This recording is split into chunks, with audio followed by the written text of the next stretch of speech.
This is Online Pass, the weekly video game news quiz show. My name is Cyril Lachel, and I'm going to ask you a series of questions based on some of the biggest news stories from the past week. It's your job to answer each question correctly, so grab a piece of paper and a number 2 pencil, because this is a test. Question 1. This week, Nintendo confirmed the existence of the oft-rumored Twilight Princess HD remaster for Wii U. According to the official Legend of Zelda art book, what game is Link's very first adventure? Question 2. Much to everybody's surprise, Nintendo announced that Cloud Strife would be making its Smash Bros. Debut in the near future. Understandably, this caught a lot of fans off guard, since Final Fantasy VII famously skipped the Nintendo console in favor of Sony's PlayStation. When Square started the game in 1994, what system was Final Fantasy VII going to appear on? Question 3. This week saw the release of the Xbox One's brand new dashboard, which features a faster interface and backwards compatibility. But while it's easier to navigate with a controller, a few gamers have noticed a few missing features.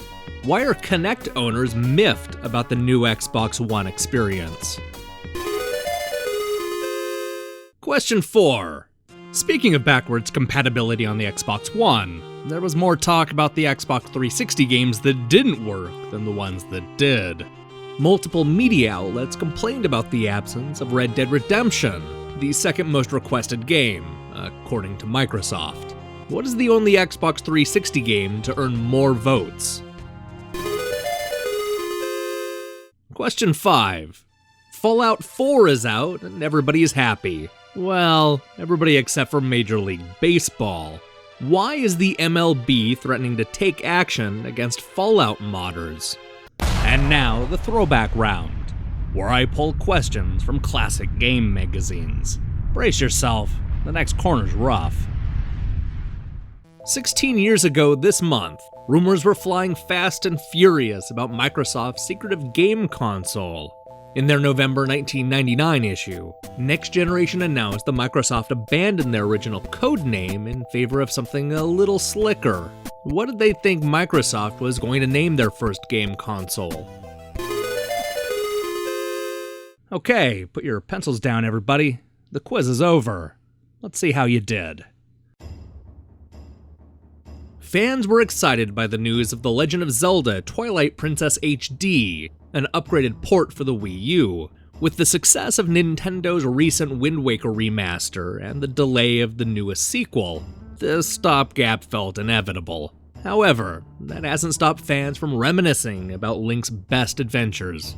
According to Nintendo's own art book, The Legend of Zelda timeline starts with Skyward Sword, followed by the Minish Cap, Four Swords, and Ocarina of Time. The timeline does get a little more convoluted after that, thanks to it splitting off into 3 different timelines. In a poetic twist, Link's adventure ends with the adventure of Link. With its flashy cinemas and exciting commercials, Final Fantasy VII was a massive hit on the PlayStation. Before Square buddied up with Sony, they were hard at work on a Final Fantasy VII game for Nintendo 64. However, that's not where the story begins.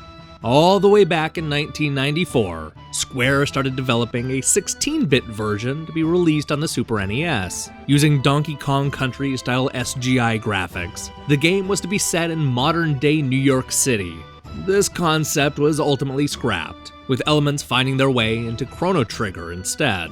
Forget the brand new remake. Now all I want to do is play a 16-bit Final Fantasy VII. The Xbox One celebrated its second birthday with a brand new interface.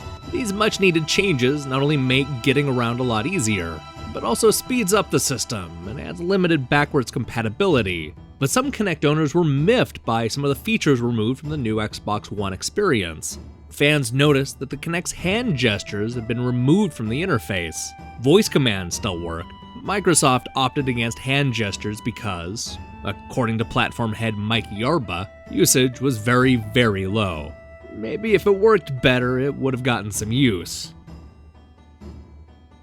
When Microsoft revealed the list of Xbox 360 games compatible with Xbox One, gamers were understandably underwhelmed.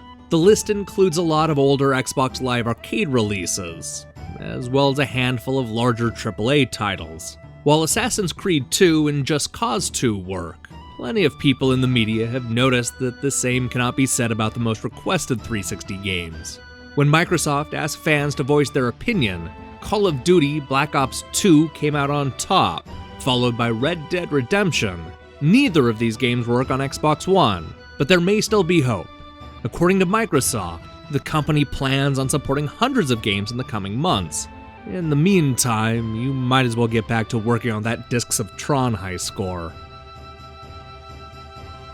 After only a few days, Fallout 4 is already populated with a number of famous faces. Yeah, it should probably come as no surprise that gamers want to fight through post-apocalyptic Boston using Walter White. While this may sound like fun and games, Major League Baseball disagrees. This week, the MLB threatened to take action against Richie Branson, a modder who released a free program that allowed Fallout 4 characters to wear a Red Sox jersey with the name and number of David Ortiz. Baseball. It's not just boring, it's also bad at PR. 2 years before its release, Microsoft's Xbox was the talk of the games industry. Next Generation magazine spent months scrounging up every detail they could find, incorrectly announcing that it could play PC games and connect wirelessly to your TV. In their November 1999 issue, the magazine wrote about a name change for the Next Generation console. Up until that point, the system had been going by the name Xbox, with a hyphen. But apparently Microsoft wanted something catchier, so the new name became Mariner. I guess that name didn't stick. Hey, how'd you do? Let me know in the comments below, and don't forget to share this with friends. What you may not realize is that this is the Online Pass season finale. As we move into the holiday shopping season, we're not going to see a lot of big news popping up. As a result, the show's going to take a short break and pick back up in early 2016. But don't fret, we're going to be switching over to our huge holiday series on November 26th. That's going to run between Thanksgiving and Christmas Day, which is 30 days of brand new episodes. I'll be back on Thursday to outline the themes of the holiday show. In the meantime, I recommend you check out all 16 episodes of Online Pass, which you can watch by clicking the playlist above. Also, make sure and subscribe to the channel and support what we're doing here. Until then.